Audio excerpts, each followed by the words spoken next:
No, you introduce. I know. English, Nepali. English not Okay, good. yeah. So, this is Dorje Gurung. He is a great educator and also a social activist, and he has been teaching all around the world. And he has been a graduate of UWC College, which is a uh, very beautiful collection of colleges around the world. So, on which he will present today, and so he will go through all the scholarship processes and his own life. So more introduction will come from himself. But for now, I'm very honored to have him here in front of you all and present his life. And thank you for coming. You're welcome. Thank you. And thanks for coming. थाहा छैन होला कतिजनालाई म पनि माथिकै मान्छे हो थाहा भयो होला हेरेर नामबाट थाहा भयो होला नि हैन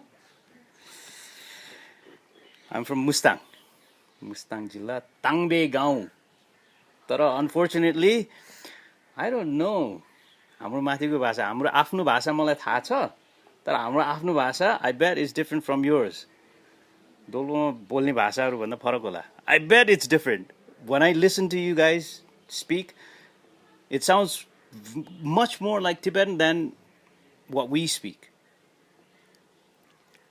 For example, I know. How do you say in your language? What is your name? I don't know. What do you say when you ask someone? Right?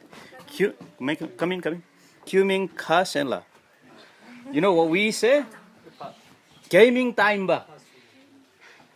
That's what, you know, what is your name is. What's your name? Changalamo. Chang- My name is Changalamo. Tangalamo. Yes. Okay. What grade are you in now? 12. 12. What do you want to do after you finish 12? Maybe teacher. Maybe teacher? Okay. What about you? What's your name? My name is Nimai Kelson. Nima Kelson. Yes. Okay. What are I study in grade 12. 12? Okay. What do you want to do after you finish? And after finishing my higher secondary education, I would like to join Tibetan medicine. Oh, wow. Okay. We do that too. I have been taken to Amji a number of times. And you? What's your name? Urgen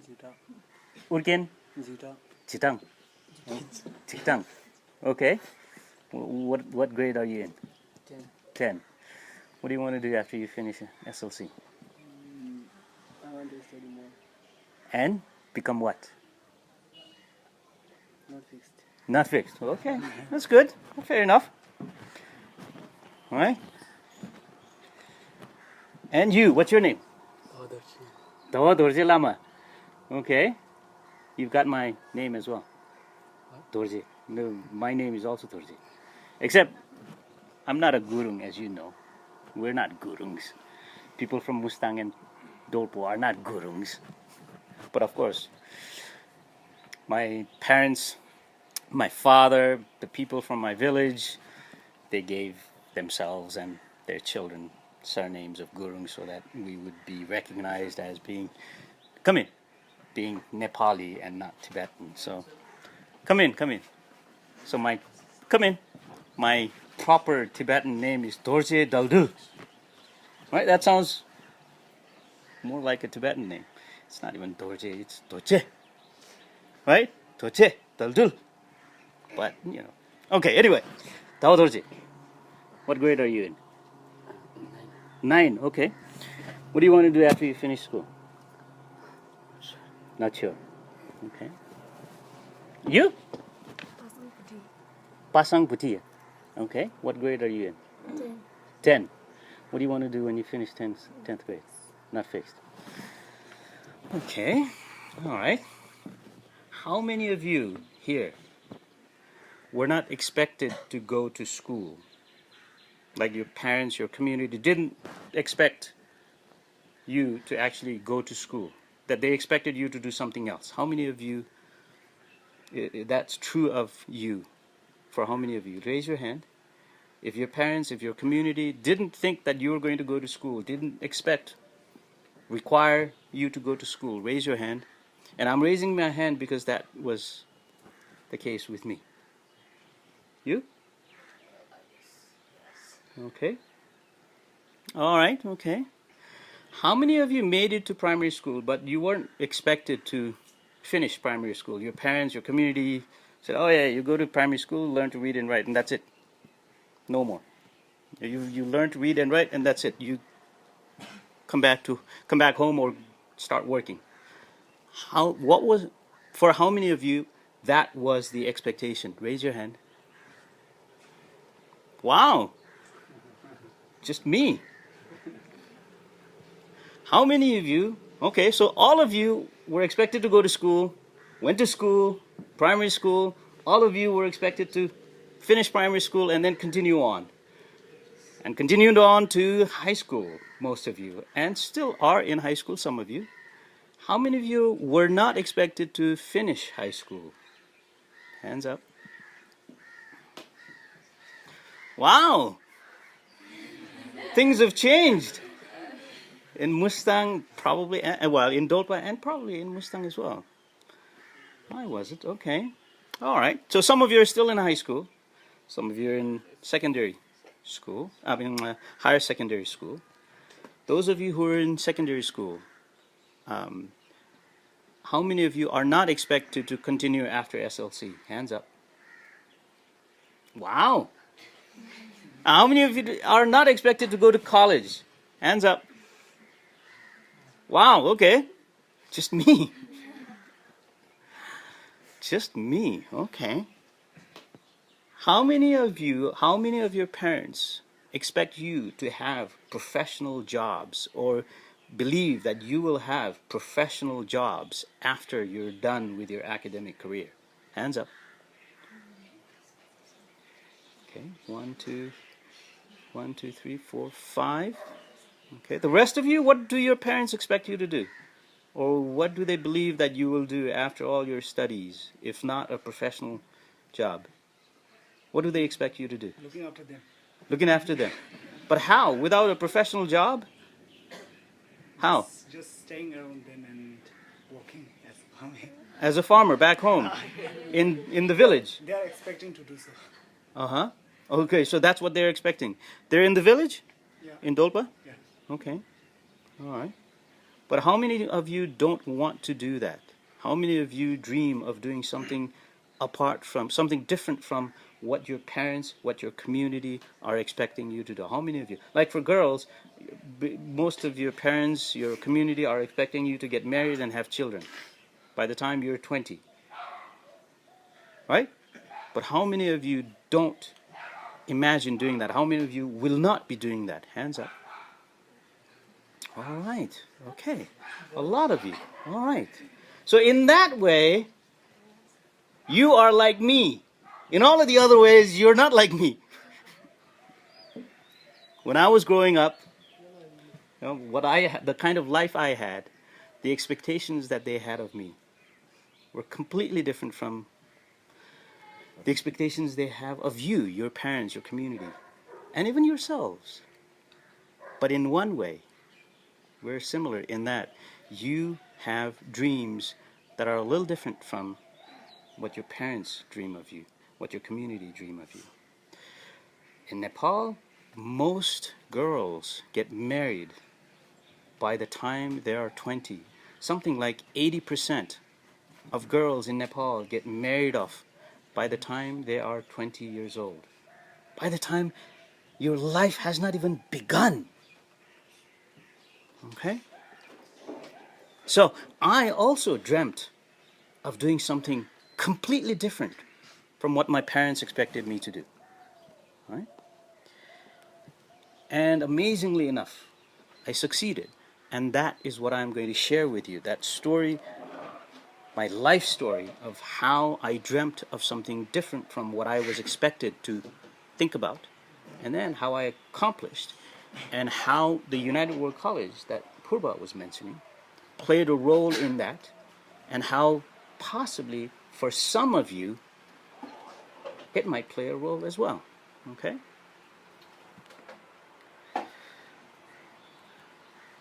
Right.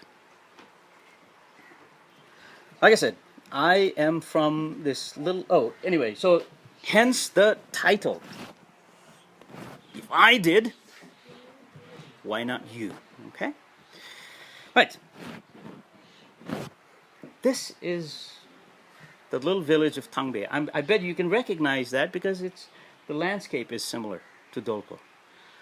Right? Houses with wood on top. You can't quite make that out, but... and there are flags there somewhere as well, right? And there are mud houses, right? Similar to what you have in Dolpo. And when I was a little child, I lived here with my grandparents and an uncle and an aunt. My parents lived in Pokhara. And my parents, my dad really, mainly, wanted me to go to Pokhara and go to school. Initially, I was left behind because my parents couldn't afford to have me with them as well. I was the firstborn child. But the other reason was also that my grandfather, for whatever reason,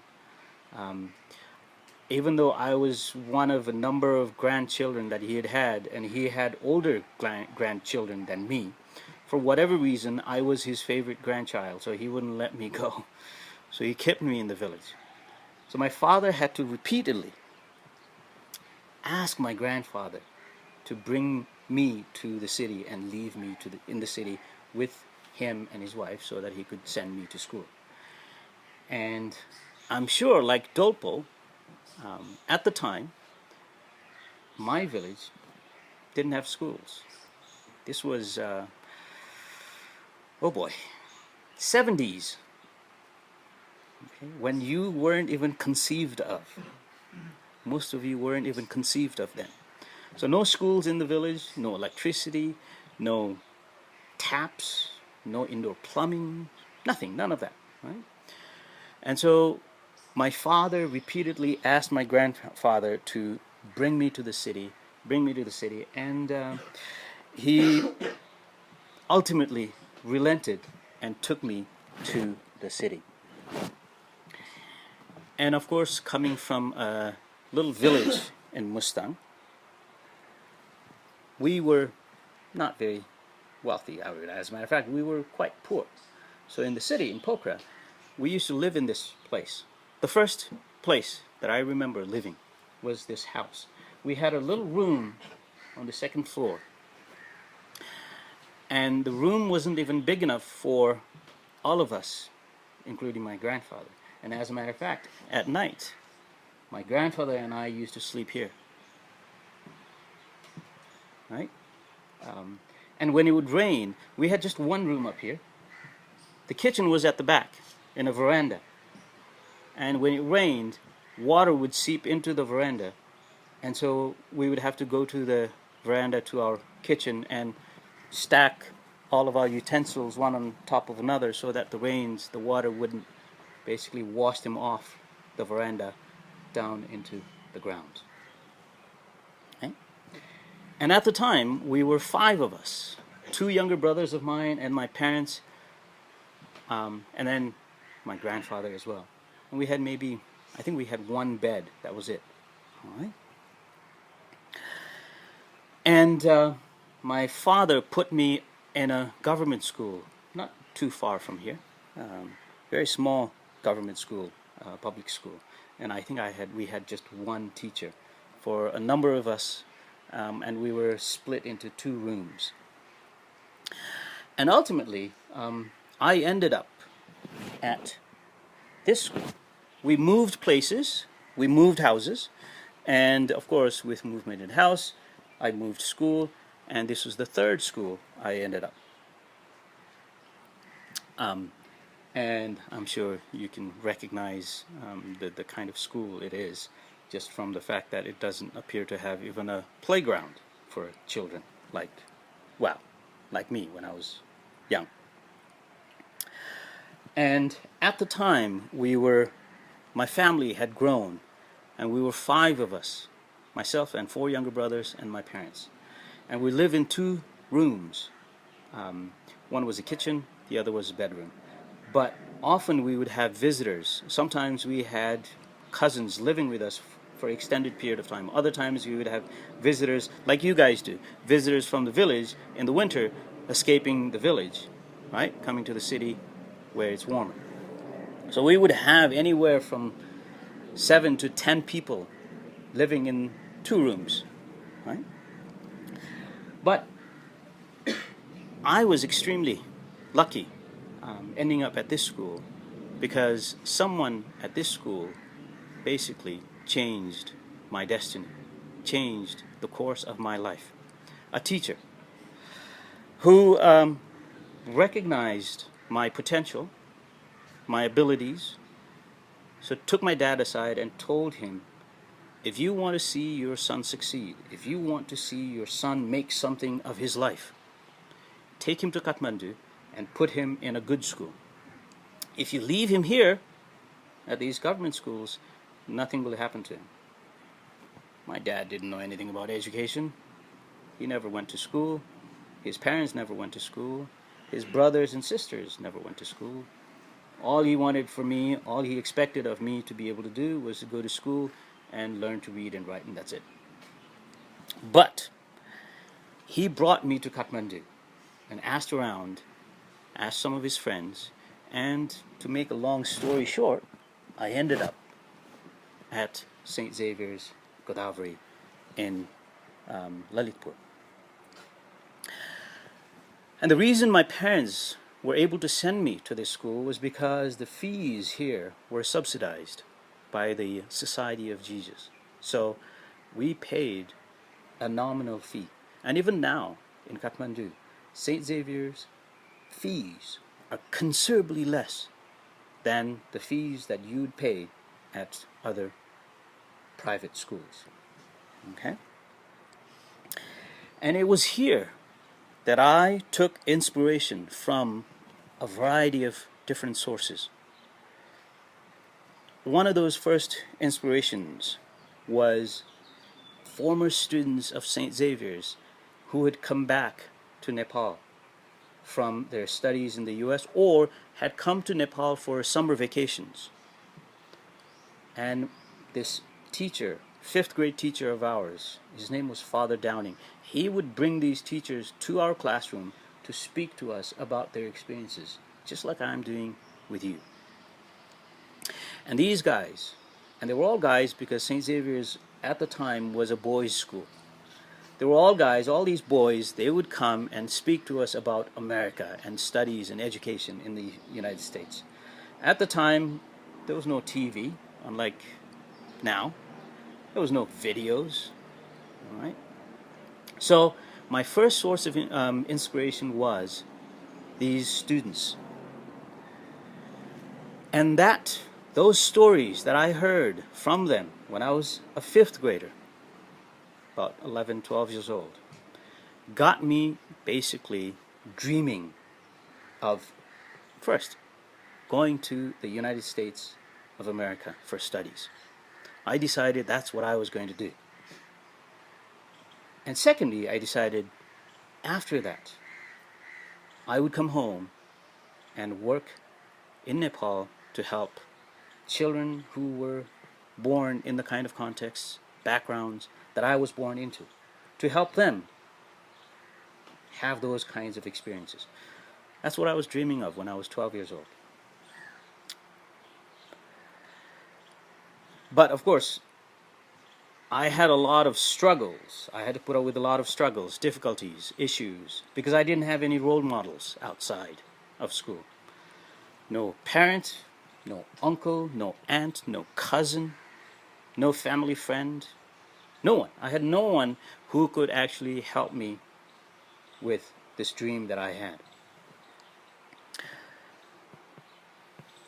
No one who could encourage me, no one who could motivate me, drive me to achieve these dreams.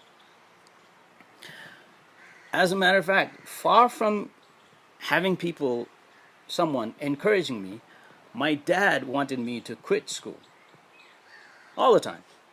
After I finished primary school, his logic was, well, you know how to read and write. What else is there for you to be able to do? So what if you study? Nothing's going to happen to you in Nepal. And that was true. People like me from Mustang. What are the options in Nepal? Even if you study, even if you get a PhD, what are the options? What were the options? As far as my father was concerned, there were none. There were no opportunities for people like me. And for good reason too. No Mustangis had ever made it in Nepal then. And wouldn't. And still don't. Wouldn't for a long time and still don't. But I was driven.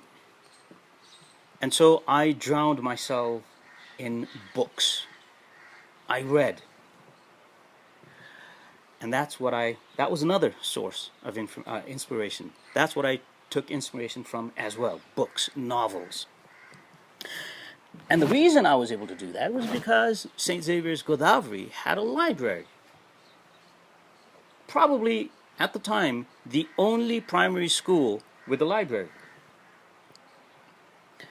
So I read voraciously, I studied hard, and also staying on in school at St. Xavier's, I was also inspired by the teachers that I had. I had a number of North American teachers. Father Downing was just one of them, the 5th grade teacher. I had teachers like Mr. Beeston, a Canadian, Mr. Horace, North American, an American, Brother Joe Sheehan. And as a matter of fact, I tracked down these 3 teachers on my recent visit to the U.S. after, almost 30 years. I found them, I called, and one of them, I called them up, found them, talked to them. One of them, I actually even went and visited. He invited me over to his place in California, and I spent some time with him. And that was Brother Joe Sheehan. So these teachers inspired me because they would talk about North America. And there was, in particular, another teacher called Brother Paul Galantovich. He was our 9th grade science teacher. And he taught us chemistry, biology, and I was so inspired by him. He got me interested in chemistry so much, as a matter of fact, that not only did I do really well in chemistry in class, I went on to major in chemistry in the US and ended up becoming a chemistry science teacher. So that was the kind of people these teachers were. They basically made me, helped me think of the world differently. Forced me to see and imagine a different world from the world that I was growing up in Nepal, in Kathmandu. Right? The kind of cultural context that I was growing up in.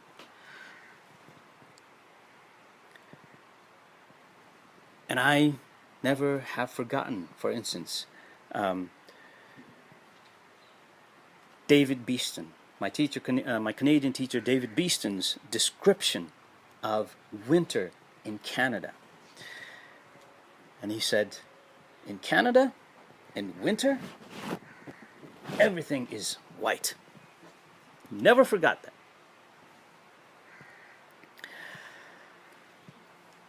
So, in spite of all the pressures to quit, drawing inspirations from my teachers, I stayed in school because I knew education was the only ticket out for me. The only ticket out from the kind of life that I had been born into in Nepal. And it was when I was in high school that I heard about and learned about the United World Colleges. And these are schools all over the world. Right now, there are 16 of them. When I was a student, I think there were about 8. They provide scholarships to students from all over the world. And the students and they're selected in their own home country, and they go to these schools and study with students, of course, from all over the world. And I'll give you more, I'll tell you more about that later on. I applied, and when I applied, we were only 4 of us applying for this scholarship, one scholarship, in the US. But luckily, after the applications were completed, after the selection process was completed, a second offer came from Italy, and I was offered that scholarship.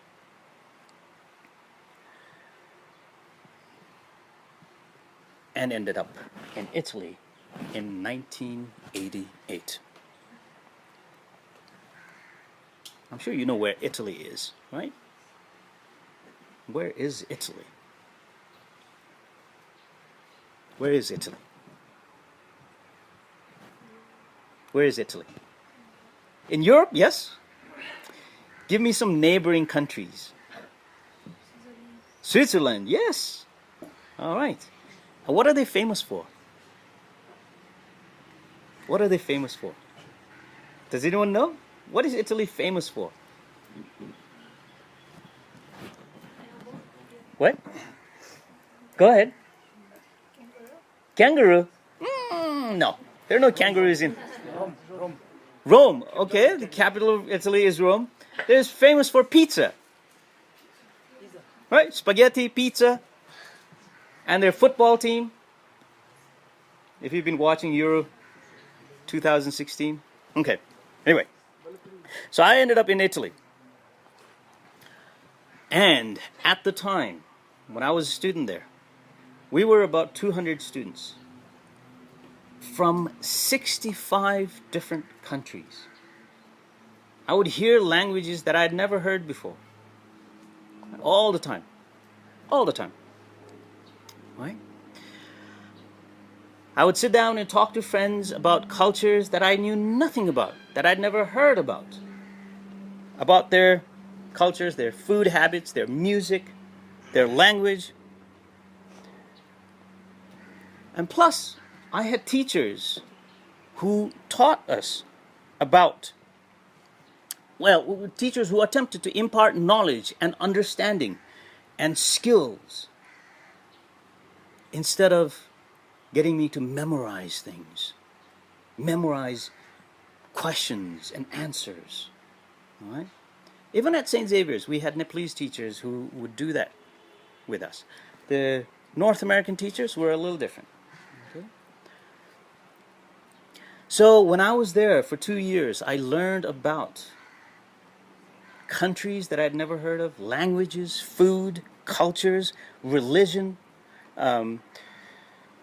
I developed friendship and had relationships with people that I never really imagined being with. Right? And one of the most important things I discovered during my time at the United World College of the Adriatic was this. Oh, incidentally, Purba, do they know about your wife? I think just some of them. Okay.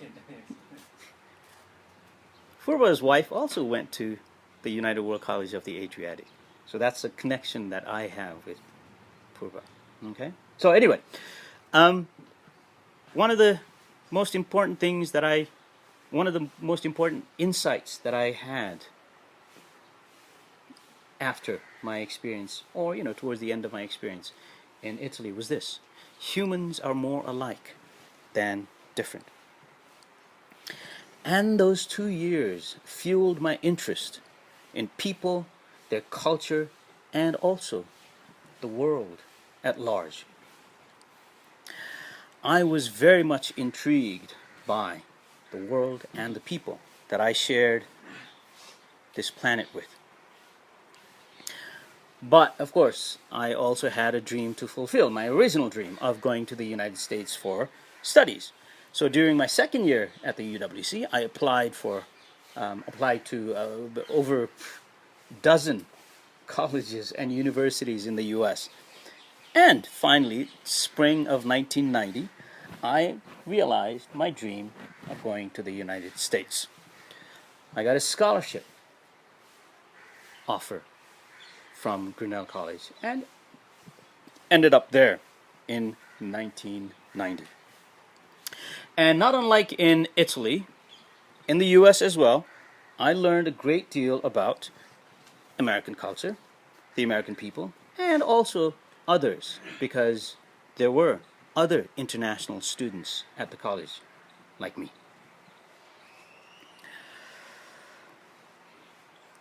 And by that time, also, of course, I had traveled a bit, seen a bit of Europe,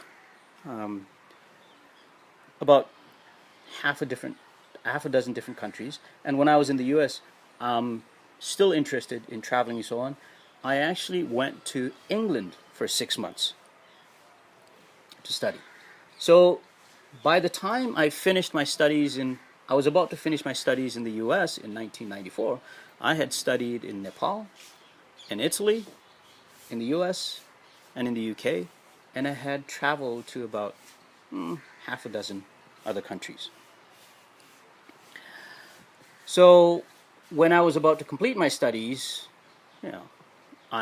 according to my original dream, according to my original plan, I was supposed to come back to Nepal, right? But towards the end, I realized there was something else I wanted to do. I realized I wasn't ready to return to Nepal, not just yet anyway. I had another dream, a dream that I had nurtured as a result of my experiences with the people that I had met, the places that I had seen as a student in both Italy and the US. So, spring of 1994, just before I graduated, I had maybe 2-3 months before graduation. I still remember this conversation that I had with a friend of mine. We were sitting around watching the sunset, late afternoon, probably eating ice cream or something. And this friend, Aubrey, who I was with, she asked me, "So, what do you want to do?" And I said, "I want to go see the world." But I had absolutely no idea how I was going to do it. I had no plans. I had no definite plans.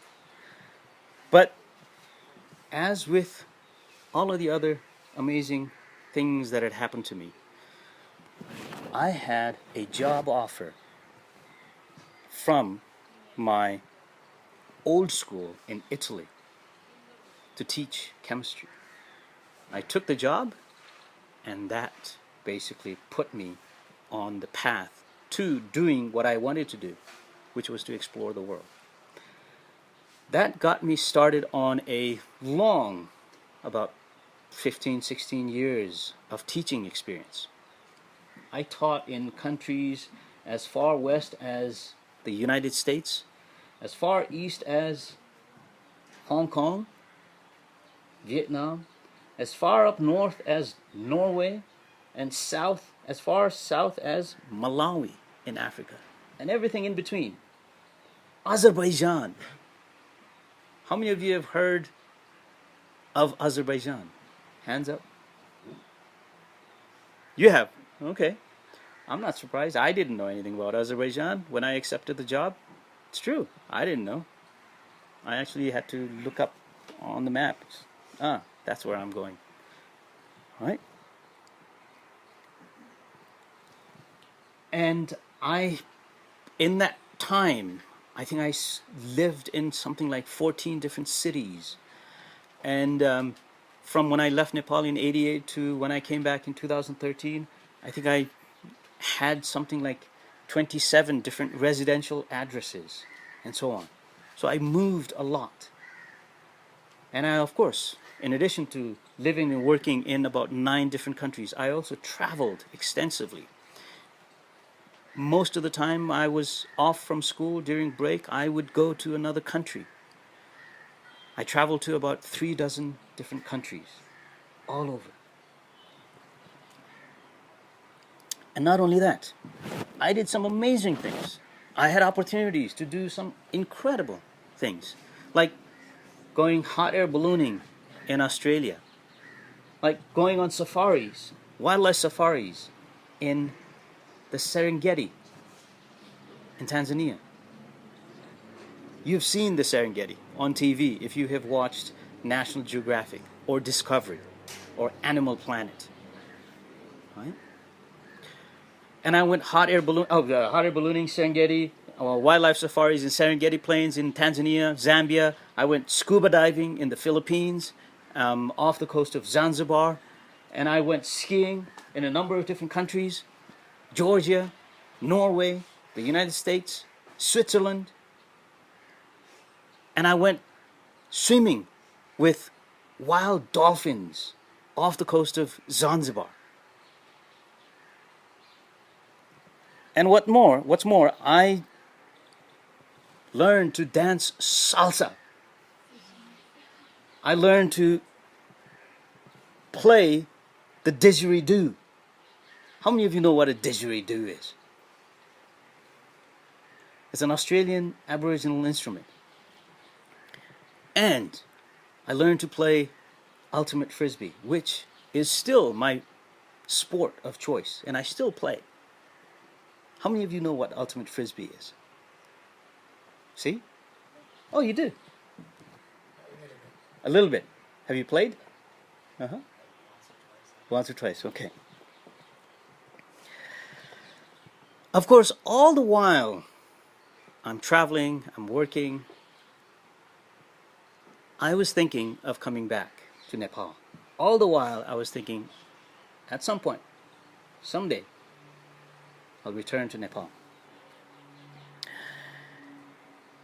And finally, in March 2013, I decided I would come back home.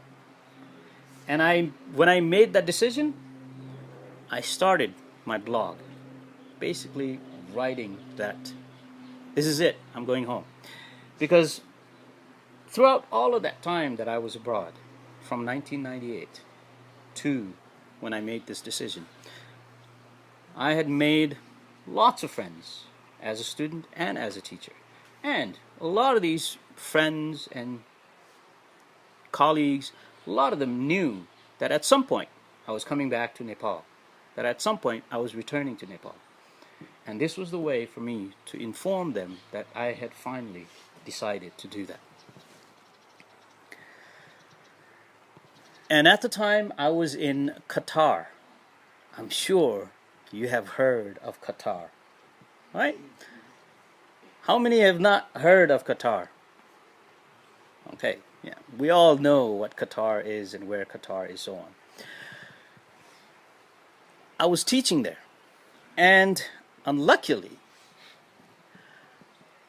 when I made this decision, I was supposed to have stayed on in Qatar until the end of June and then come back.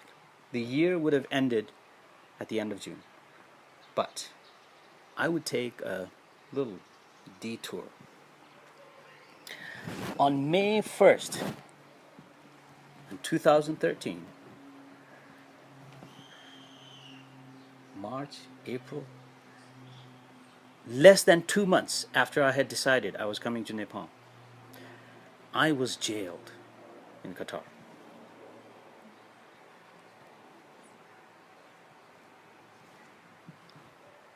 But when my friends found out about my being incarcerated in Qatar, they started a massive campaign, online campaign. And the campaign was started on May 9th. So I was jailed on the 1st. Friends found out about my being jailed on 8th and 9th, and the campaign started 8th and 9th. And within 4 days, the campaign got so big because friends from all over were involved. The campaign had gotten so big that someone in the Qatari authorities decided to order my release. And on May 13, I ended up finally coming home. Not in the circumstances that I had hoped to come back home. But anyway, I ended up finally coming back home after all of those years abroad to fulfill my second dream, that of working with children from backgrounds similar to mine.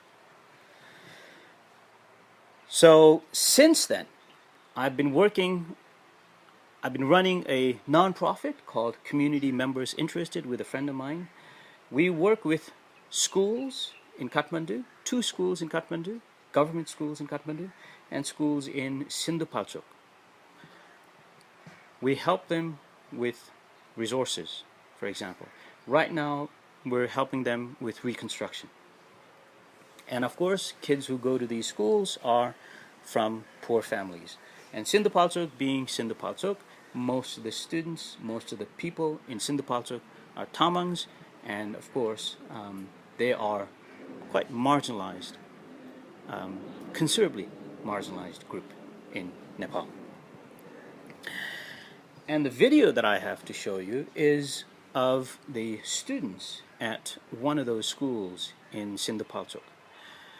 And of course, what I'm trying to do is to help them realize what they will tell you is their dreams. All right? There's some reference to Tipping Point, and that reference is to the fundraising drive that I was doing. The video was made to promote my fundraising drive, so therefore the reference. So just ignore that. All right? I want to be a policeman. I want to be an engineer. I want to be a doctor. I want to be a nurse. I want to be a teacher. I want to be a doctor. We're here in Sindhupalchok at the school that you're supporting. You've just heard the dreams and aspirations of the students. But there's a huge gap between their dreams and reality. The reality is that the school doesn't have enough classrooms. For instance, this particular classroom, they have had to put 2 different classes together. And right now, there are over 50 students in here.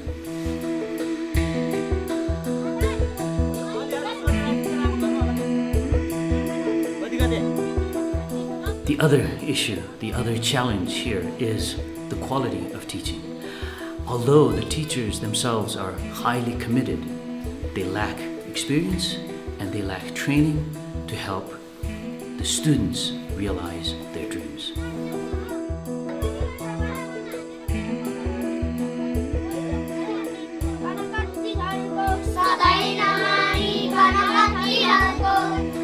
I'm incredibly grateful for the support that you provided me thus far. I need one final push to get us past the tipping point, to help the children of Sindhupalchok achieve their dreams.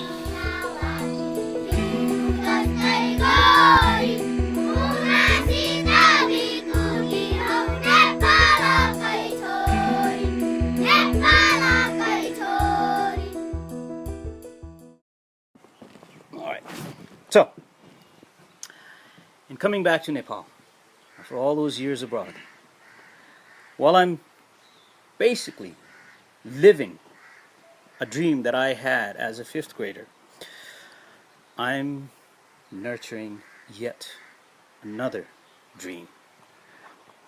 In working on education in the villages of Sindhupalchok, to provide the kind of opportunities that I had to children such as those, to provide the kind of opportunities to the next generation of Nepalese. I dream of a Nepalese society where everyone has access to the education they want and they need.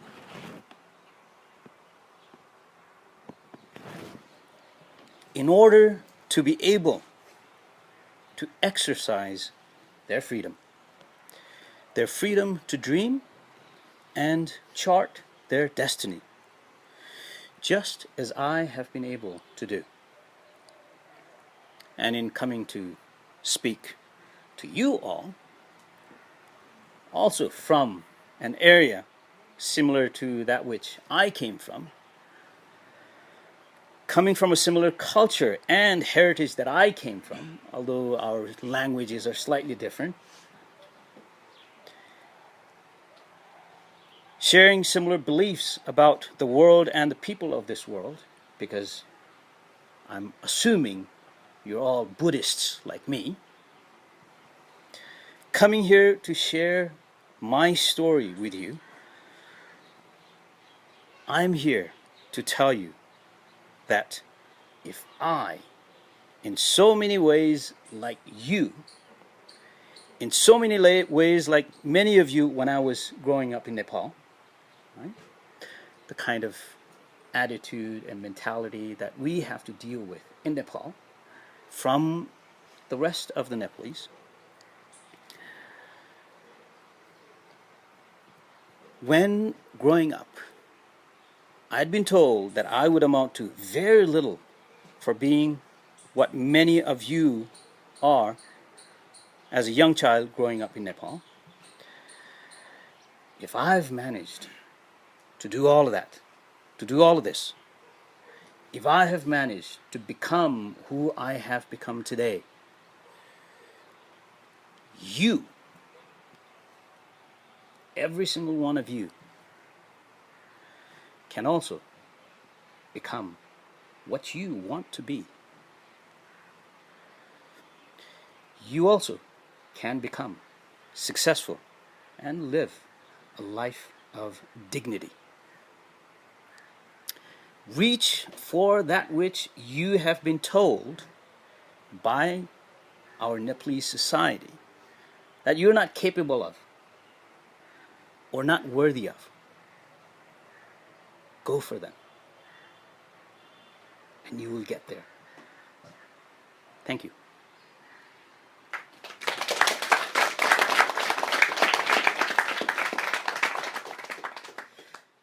Now,